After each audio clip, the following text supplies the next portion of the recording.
Hey everyone, it's Ben. I just wanted to take a couple minutes to share with you some things that have been on my heart recently. Hopefully they'll be encouraging and maybe even challenging for some of you. But as most of us, I'm sure, have heard, Happy New Year's. January 1st is obviously past, which means 2021 is finally here. But I think what I've heard more of is 2020 is over, good riddance. Everyone's super excited that 2020 is finally over, that it's in the history books.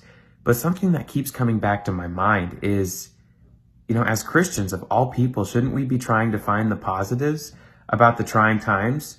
Shouldn't we be trying to recognize, how God has grown us and how he's furthered his kingdom? Because that's what life is ultimately all about.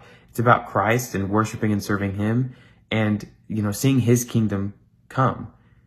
As Romans 8:28 tells us, all things work together for good for those who love God, for those who have been called according to his purpose.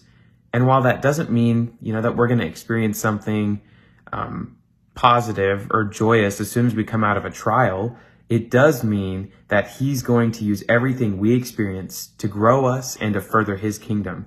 And then we can ultimately look to the day of his coming as our source of hope and peace, even in the most difficult of times.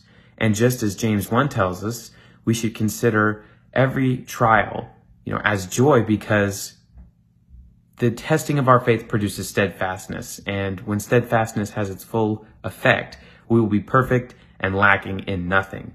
If there are any encouraging words, I would think that, knowing that when trials come, we're ultimately going to grow from them and God is going to use them to better us and further his kingdom. I can't really think of something more encouraging after a year like 2020.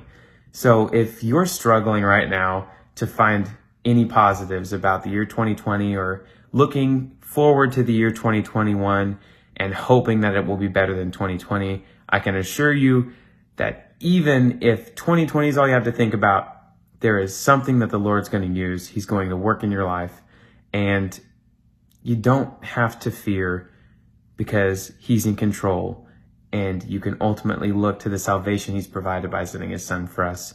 So I hope this has been encouraging and maybe even challenging for you today.